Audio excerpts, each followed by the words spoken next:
आयुष चुपचाप जाकर पेड़ के नीचे बैठा था कि तभी दोपहर में सड़क पर एक मोटरसाइकिल का शोर गूंजा, धूल उड़ी और 3 लोग उतरे। उनमें से एक था विक्रम सिन्हा, स्थानीय पुलिस इंस्पेक्टर, चेहरे पर अकड़, आवाज में तिरस्कार।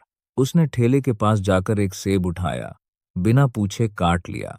तभी विमल ने हिचकिचाते हुए कहा, साहब ताजे फल हैं, बस 50 रुपए किलो हैं, बताइए कितने कर दूं?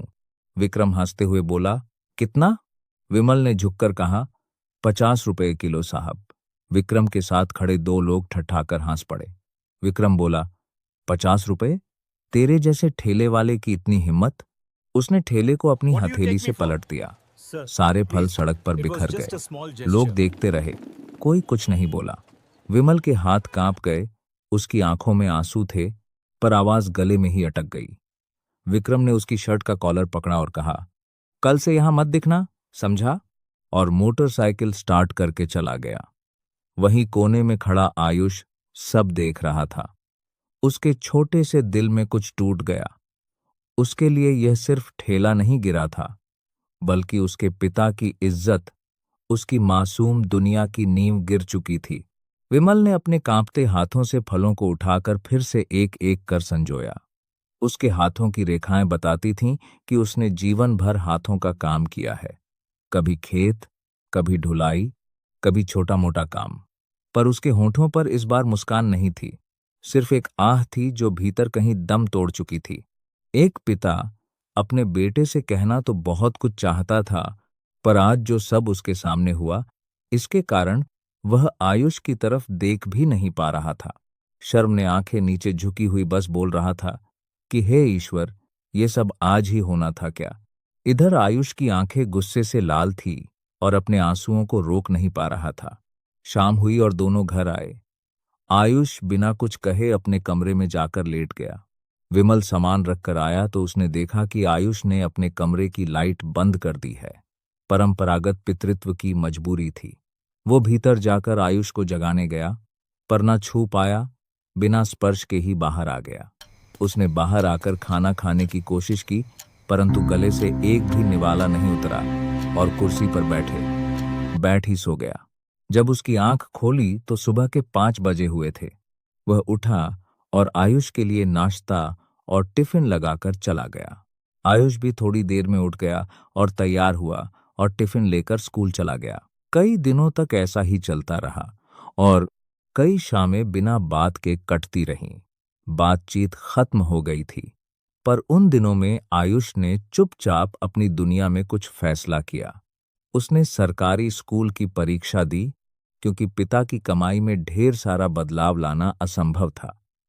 उसे लगा अगर वो सरकारी स्कूल पास कर जाए और हो सके तो हॉस्टल में चला जाए तो पढ़ाई कम खर्च की होगी और परिवार की औकात पर कम बोझ पड़ेगा।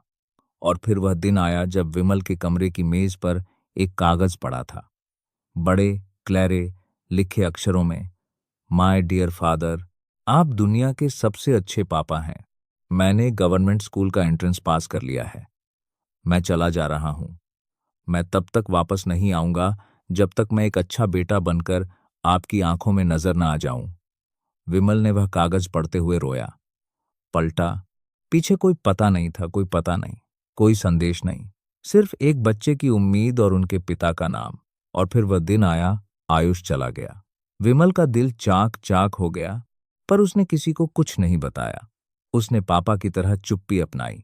अब विमल बिल्कुल अकेला पड़ गया था। रोज फल बेचना, शाम को थककर गिर पड़ा और सुबह फिर वही। साल बीतते गए और विमल हर रोज अपने फोन को उठाकर देखता रहा। कभी बेटा का कॉल तो कभी संदेश, पर कुछ नहीं। वक्त धीमा धीमा चलता रहा। विमल के बाल सफेद होने लगे, कंधे झुक गए, पर ठेला वहीं था, जैसे उसकी जिंदगी की सीमा केवल उसी 4 पहियों वाले ठेले तक सिमटी हो। पड़ोसियों ने भी उसे छोड़ दिया नहीं।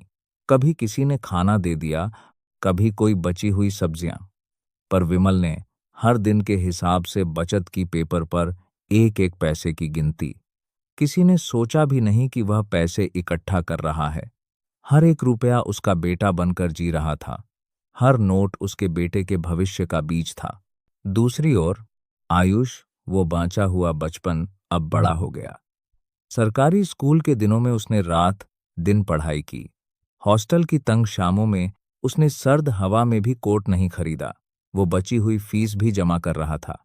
उसकी आंखों में एक सपना था, अपने पिताजी का सिर ऊंचा करना। उन रातों में उसने खुद से कहा था, मैं बड़ा होकर कुछ करूंगा। मैं अपने पिता की कोशिशों का बदला नहीं, सम्मान लौटाऊंगा।